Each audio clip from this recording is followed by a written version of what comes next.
गरीब शेख चिल्ली की रोटी का जादू। एक गांव में एक सुस्त और कामचोर आदमी रहता था। वह कोई काम धाम तो करता न था, हाँ बातें बनाने में बड़ा माहिर था। इसलिए लोग उसे शेख चिल्ली कहकर पुकारते थे। शेख चिल्ली के घर की हालत इतनी खराब थी कि महीने में 20 दिन चूल्हा नहीं जल पाता था। शेख चिल्ली की बेवकूफी और सुस्ती की सजा उसकी बीवी को भी भुगतनी पड़ती और भूखे रहना पड़ता। एक दिन शेख चिल्ली की बीवी को बड़ा गुस्सा आया।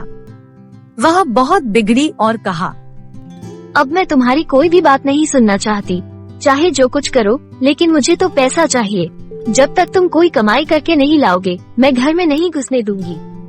यह कहकर बीवी ने शेख चिल्ली को नौकरी की खोज में जाने को मजबूर कर दिया।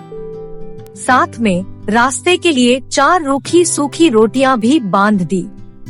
साग सब्जी कोई था ही नहीं, देती कहां से। इस प्रकार शेख चिल्ली को न चाहते हुए भी नौकरी की खोज में निकलना पड़ा। शेख चिल्ली सबसे पहले अपने गांव के साहूकार के यहाँ गए। सोचा कि शायद साहूकार कोई छोटी मोटी नौकरी दे दे, लेकिन उसे निराश होना पड़ा। साहूकार के कारिंदों ने दरवाजे पर से ही डांट पटकर भगा दिया। अब शेख चिल्ली के सामने कोई रास्ता नहीं था। फिर भी एक गांव से दूसरे गांव तक दिन भर भटकते रहे। घर लौट नहीं सकते थे, क्योंकि बीवी ने सख्त हिदायत दे रखी थी कि जब तक नौकरी न मिल जाए, घर में पैर न रखना। दिन भर चलते चलते जब शेख चिल्ली थक कर चूर हो गए तो सोचा कि कुछ देर सुस्ता लिया जाए। भूख भी जोरों की लगी थी, इसलिए खाना खाने की बात भी उनके मन में थी। तभी कुछ दूर पर एक कुआं दिखाई दिया। शेख चिल्ली को हिम्मत बंधी और उसी की ओर बढ़ चले। कुएं के चबूतरे पर बैठकर शेख चिल्ली ने बीवी की दी हुई रोटियों की पोटली खोली। उसमें 4 रूखी सूखी रोटियां थी। भूख तो इतनी जोर की लगी थी कि उन चारों से भी पूरी तरह न बुझ पाती। लेकिन समस्या यह भी थी कि अगर चारों रोटियां आज ही खा डाली तो कल परसों या उससे अगले दिन क्या करूँगा, क्योंकि नौकरी खोजे बिना घर घुसना नामुमकिन था। इसी सोच विचार में शेख चिल्ली बार बार रोटियां गिनते और बार बार रख देते। समझ में नहीं आता कि क्या किया जाए। जब शेख चिल्ली से अपने आप कोई फैसला न हो पाया तो कुएं के देव की मदद लेनी चाहिए। वह हाथ जोड़कर खड़े हो गए और बोले, हे बाबा, अब तुम ही हमें आगे रास्ता दिखाओ। दिन भर कुछ भी नहीं खाया है। भूख तो इतनी लगी है कि चारों को खा जाने के बाद भी शायद ही मिट पाए। लेकिन अगर चारों को खा लेता हूँ तो आगे क्या करूँगा? मुझे अभी कई दिनों यहीं आसपास भटकना है। इसलिए हे कुआं बाबा, अब तुम ही बताओ कि मैं क्या करूँ। 1 खाऊं, 2 खाऊं, 3 खाऊं या चारों खा जाऊं? लेकिन कुएं की ओर से कोई जवाब नहीं मिला। उस कुएं के अंदर 4 परियां रहती थी। उन्होंने जब शेख चिल्ली की बात सुनी तो सोचा कि कोई दानव आया है जो उन्हीं चारों को खाने की बात सोच रहा है। इसलिए तय किया कि चारों को कुएं से बाहर निकलकर उस दानव की विनती करनी चाहिए ताकि वह उन्हें न खाए। यह सोचकर चारों परियां कुएं से बाहर निकल आई। हाथ जोड़कर वे शेख चिल्ली से बोली, हे दानवराज, आप तो बड़े बलशाली हैं। आप व्यर्थ ही हम चारों को खाने की बात सोच रहे हैं। अगर आप हमें छोड़ दें तो हम कुछ ऐसी चीजें आपको दे सकती हैं जो आपके बड़े काम आएंगी। परियों को देखकर व उनकी बातें सुनकर शेख चिल्ली हक्के बक्के रह गए। समझ में न आया कि क्या जवाब दे। लेकिन परियों ने इस चुप्पी का यह मतलब निकाला कि उनकी बात मान ली गई। इसलिए उन्होंने एक कठपुतला व एक कटोरा शेख चिल्ली को देते हुए कहा, हे दानवराज, आपने हमारी बात मान ली, इसलिए हम सब आपका बहुत बहुत उपकार मानती हैं। साथ ही अपनी ये 2 तुच्छ भेंटें आपको दे रही हैं। ये कठपुतला हर समय आपकी नौकरी करेगा। आप जो कुछ कहेंगे ये करेगा। और यह कटोरा वो हर एक खाने की चीज आपके सामने पेश करेगा जो आप इससे मांगेंगे। इसके बाद परियां फिर कुएं के अंदर चली गई। इस सबसे शेख चिल्ली की खुशी की सीमा न रही। उसने सोचा कि अब घर लौट चलना चाहिए, क्योंकि बीवी जब इन दोनों चीजों के करतब देखेगी तो फूली न समाएगी। लेकिन सूरज डूब चुका था और रात घिर आई थी, इसलिए शेख चिल्ली पास के एक गांव में चले गए और एक आदमी से रात भर के लिए अपने यहाँ ठहरा लेने को कहा। यह भी वादा किया कि इसके बदले में वह घर के सारे लोगों को अच्छे अच्छे पकवान व मिठाइयाँ खिलाएंगे। वह आदमी तैयार हो गया और शेख चिल्ली को अपनी बैठक में ठहरा लिया। शेख चिल्ली ने भी अपने कटोरे को निकाला और उससे अपने करतब दिखाने को कहा। बात ही बात में खाने की अच्छी अच्छी चीजों के ढेर लग गए। जब सारे लोग खा पी चुके तो उस आदमी की घरवाली जूठे बर्तनों को साफ करने लगी। यह देखकर शेख चिल्ली ने उसे रोक दिया और कहा कि मेरा कठपुतला बर्तन साफ कर देगा। शेख चिल्ली के कहने भर की देर थी कि कठपुतले ने सारे के सारे बर्तन पल भर में निपटा डाले। शेख चिल्ली के कठपुतले और कटोरे के यह अजीबोगरीब करतब देखकर गांव के उस आदमी और उसकी बीवी के मन में लालच आ गया।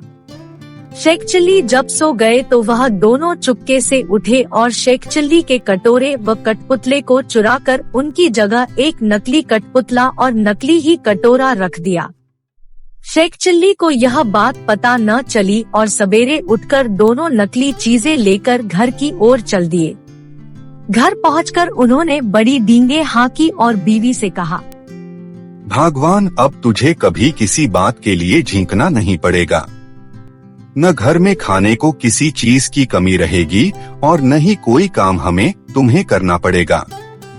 तुम जो चीज खाना चाहोगी मेरा यह कटोरा तुम्हें खिलाएगा और जो काम करवाना चाहोगी मेरा यह कठपुतला कर डालेगा। लेकिन शेख चिल्ली की बीवी को इन बातों पर विश्वास न हुआ। उसने कहा, तुम तो ऐसी डींगे रोज ही मारा करते हो, कुछ करके दिखाओ तो जानूं। हाँ, क्यों नहीं। शेख चिल्ली ने तपाक से जवाब दिया और कटोरा व कठपुतली से अपने अपने करतब दिखाने को कहा। लेकिन वह दोनों चीजें तो नकली थी, इसलिए शेख चिल्ली की बात झूठी निकली। नतीजा यह हुआ कि उनकी बीवी पहले से ज्यादा नाराज हो उठी। तुम मुझे इस तरह धोखा देने की कोशिश करते हो। जब से तुम घर से गए हो घर में चूल्हा नहीं जला है। कहीं जाकर मन लगाकर काम करो तो कुछ तनख्वाह मिले और हम दोनों को 2 जून खाना नसीब हो। इन जादुई चीजों से कुछ नहीं होने वाला। बेबस शेख चिल्ली खिसियाए हुए से फिर चल दिए। वह फिर उसी कुएं के चबूतरे पर जाकर बैठ गए। समझ में नहीं आ रहा था कि अब क्या किया जाए। जब सोचते सोचते वह हार गए और कुछ भी समझ में न आया तो उनकी आंखें छलछला आई और रोने लगे। यह देखकर कुएं की चारों परियां फिर बाहर आई और शेख चिल्ली से उनके रोने का कारण पूछा। शेख चिल्ली ने सारी आपबीती कह सुनाई। परियों को हंसी आ गई। वे बोली, हमने तो तुमको कोई भयानक दानव समझा था और इसलिए खुश करने के लिए वे चीजें दी थीं। लेकिन तुम तो बड़े ही भोले भाले और सीधे आदमी निकले। खैर, घबराने की जरूरत नहीं, हम तुम्हारी मदद करेगी। तुम्हारा कठपुतला और कटोरा उन्हीं लोगों ने चुराया है जिनके यहाँ रात को तुम रुके थे। इस बार तुम्हें एक रस्सी व डंडा दे रही हैं। इनकी मदद से तुम उन दोनों को बांध व मारकर अपनी दोनों चीजें वापस पा सकते हो। इसके बाद परियां फिर कुएं में चली गई। जादुई रस्सी और डंडा लेकर शेख चिल्ली फिर उसी आदमी के यहाँ पहुँचे और कहा, इस बार मैं तुम्हें कुछ और नए करतब दिखाऊंगा। वह आदमी भी लालच का मारा था। उसने समझा कि इस बार कुछ और जादुई चीजें हाथ लगेंगी, इसलिए उसने खुशी खुशी शेख चिल्ली को अपने यहाँ टिका लिया। लेकिन इस बार उल्टा ही हुआ। शेख चिल्ली ने जैसे ही हुक्म दिया वैसे ही उस घरवाले व उसकी बीवी को जादुई रस्सी ने कसकर बांध लिया और जादुई डंडा दनादन पिटाई करने लगा।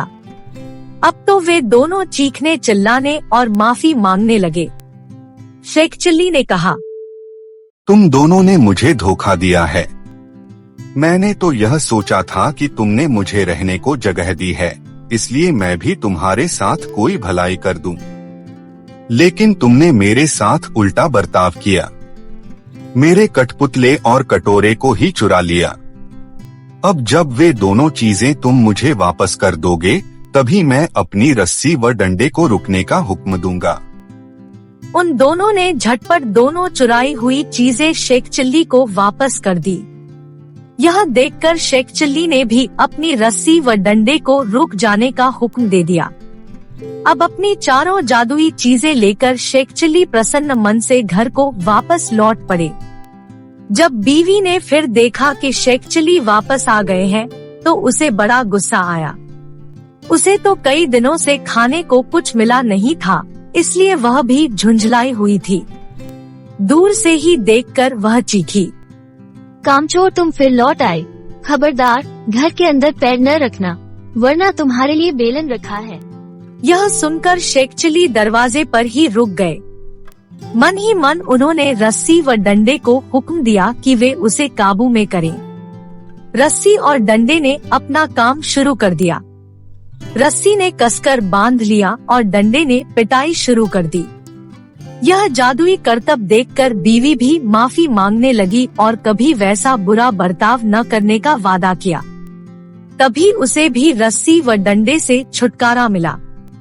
अब शेख चिल्ली ने अपने कठपुतले व कटोरे को हुक्म देना शुरू किया। बस फिर क्या था, कठपुतला बर्तन भाड़े व जिन जिन चीजों की कमी थी झटपट ले आया और कटोरे ने नाना प्रकार के व्यंजन तैयार कर दिए।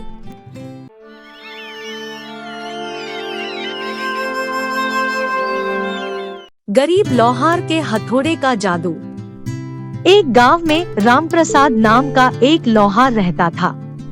उसका एक भरा पूरा परिवार था, जिसका लालन पालन करने के लिए उसे कई बार दिन रात काम करना पड़ता था।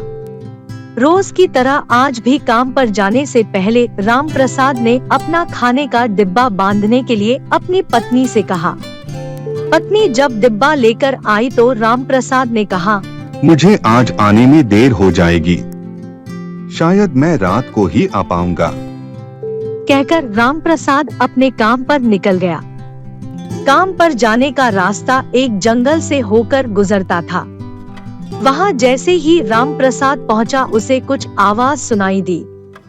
जैसे ही रामप्रसाद कुछ पास गया तो उसने देखा कि एक साधु भगवान का मंत्र जपने के साथ ही हंस रहा है। हैरान होकर रामप्रसाद ने पूछा, आप ठीक हैं? उस साधु को रामप्रसाद नहीं जानता था, लेकिन साधु ने एकदम से उसका नाम लेकर कहा, आओ रामप्रसाद बेटा, मैं तुम्हारा ही इंतजार कर रहा था। मैं भूखा हूँ, मुझे अपने खाने के डिब्बे से कुछ खिला दो।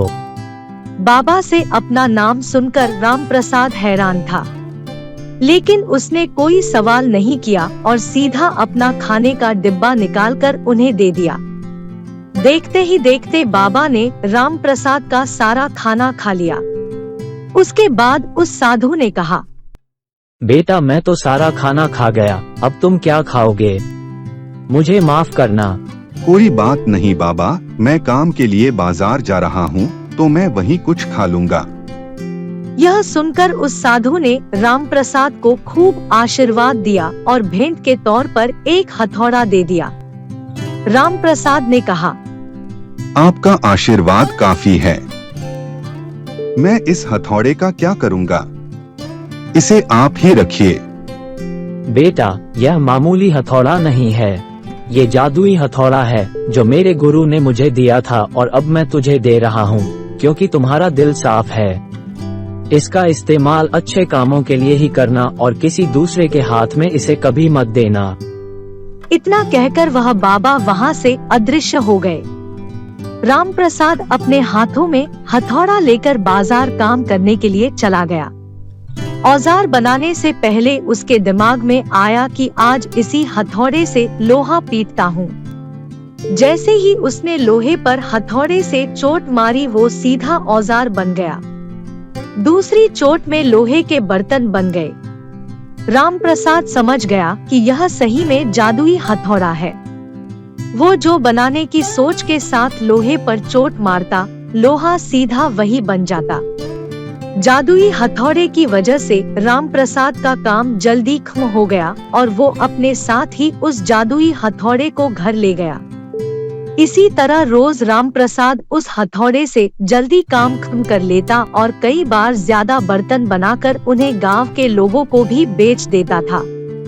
धीरे धीरे उसके घर के हालात पहले से कुछ ठीक होने लगे।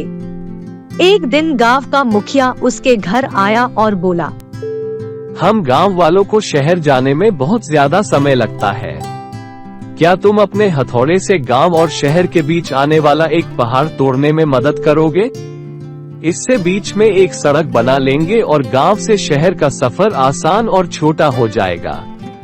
मुखिया की बात सुनकर रामप्रसाद ने उस जादुई हथौड़े से उस पहाड़ को तोड़ दिया। मुखिया और गांव के लोग बहुत खुश हुए और उसे खूब शाबाशी दी। पहाड़ तोड़ने के बाद घर लौटते समय लोहार के मन में हुआ कि इस जादुई हथौड़े से मेरा काम जल्दी हो जाता है, लेकिन कुछ ज्यादा फायदा तो हो नहीं रहा है। इसी सोच में डूबे हुए लोहार घर जाने की जगह दुखी होकर जंगल की तरफ चला गया। उस जंगल में वही साधु बाबा लोहार को दोबारा दिखा। लोहार ने उन्हें अपने मन की सारी बातें बता दी। साधु ने कहा, इसका उपयोग सिर्फ औजार और बर्तन बनाने व पहाड़ तोड़ने तक सीमित नहीं है। इससे तुम अपने मन का कुछ भी बना सकते हो और किसी भी कठिन चीज को आसानी से तोड़ सकते हो। रामप्रसाद ने अच्छे से साधु बाबा से उस जादुई हथौड़े को इस्तेमाल करने का तरीका सीखा। उसके बाद रामप्रसाद ने बहुत धन कमाया। आज रामप्रसाद एक अमीर आदमी बन गया है। अभी भी वो जब भी जरूरत महसूस होती है, उस जादुई हथौड़े का इस्तेमाल कर लेता है। इस कहानी से हमें यही सीख मिलती है कि चाहे कोई वस्तु हो या दिमाग, इनका इस्तेमाल पूरी तरह से करना चाहिए। साथ ही अपने पास मौजूद सामान का मोल समझना जरूरी है। व्यर्थ हताश होने से काम नहीं बनता।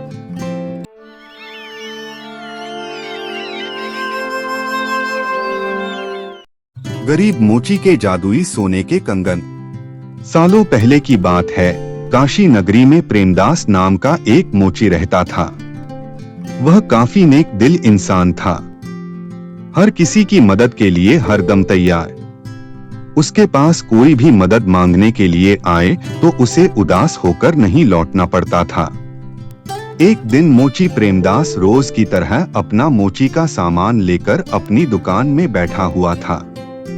उसके पास एक ब्राह्मण आया और अपना जूता सिलने के लिए दिया। जूता सीलते हुए प्रेमदास ने ब्राह्मण से पूछा, आप कहां से आए हैं? ब्राह्मण देव ने जवाब दिया, मैं कावेरी तट से यहाँ गंगा माँ के दर्शन करने और नहाने आया हूँ। एकदम से मोची प्रेमदास ने पूछा, क्यों, आज कावेरी नदी में पानी खत्म हो गया है क्या? ब्राह्मण यह बात सुनकर हैरान हो गया।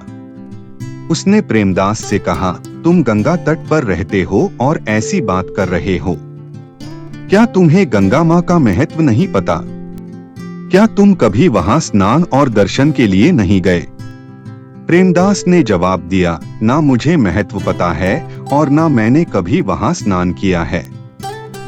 प्रेमदास आगे कुछ बोलता कि उससे पहले ही ब्राह्मण देव ने कहना शुरू कर दिया, गंगा तट पर रहकर ना गंगा की शक्ति का पता है और ना कुछ और, तभी तो तुम्हारे भाग फूटे हुए हैं।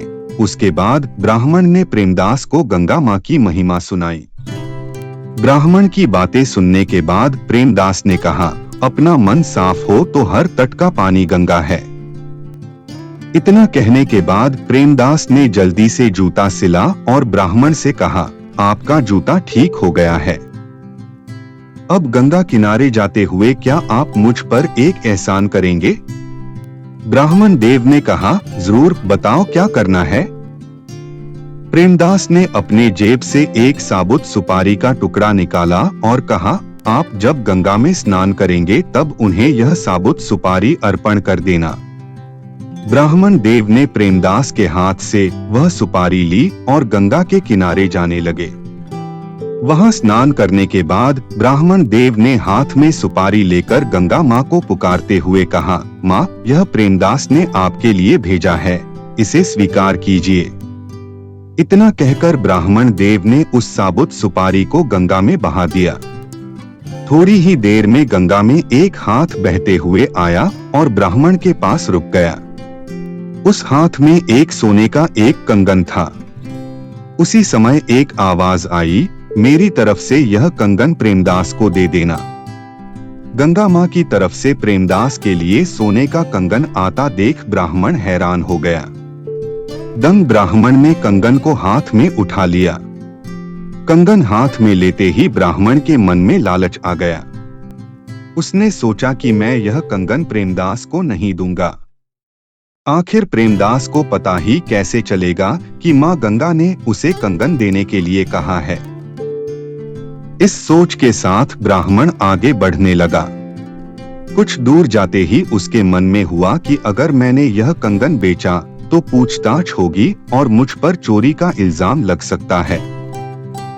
मैं सीधे यह कंगन राजा को देता हूँ, वो खुश हो जाएंगे और इनाम भी देंगे। इसी सोच के साथ ब्राह्मण सीधे राजमहल पहुंच गया। वहां पहुंचते ही राजा को प्रणाम करके उस ब्राह्मण ने उन्हें कंगन भेंट कर दिया। उस कंगन की चमक से राजा और वहां मौजूद दूसरे लोग दंग रह गए। राजा ने कहा, ब्राह्मण देव, यह कंगन देखकर तो लग रहा है मानो यह स्वर्गलोक का है। राजा ने वह कंगन अपनी पत्नी को दे दिया। राजा की पत्नी खुश हो गई। तभी राजा ने ब्राह्मण से कहा, यह एक कंगन है, मुझे इसका दूसरा जोड़ा भी चाहिए। रानी दोनों हाथों में यह कंगन पहनेंगी तभी उनकी शोभा और बढ़ेगी।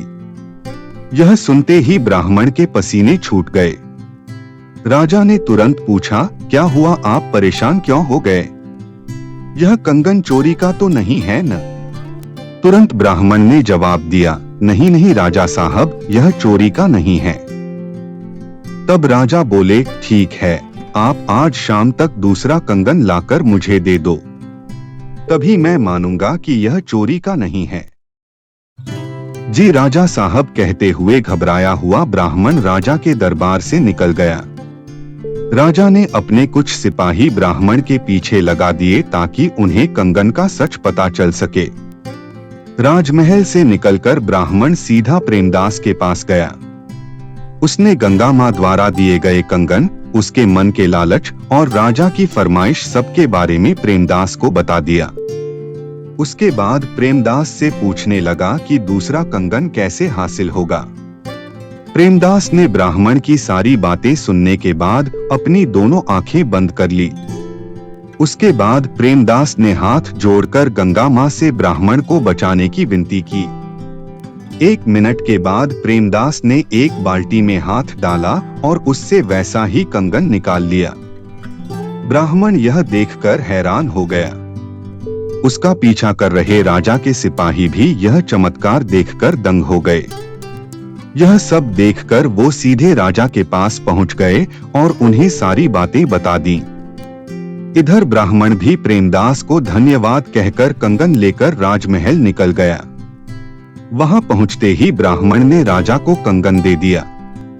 राजा ने उससे कुछ नहीं पूछा और चुपचाप कंगन ले लिया। कंगन लेने के बाद राजा खुद अपने सिपाहियों के साथ प्रेमदास की दुकान पर गए और प्रेमदास को गंगा माँ की भक्ति के लिए इनाम दिया।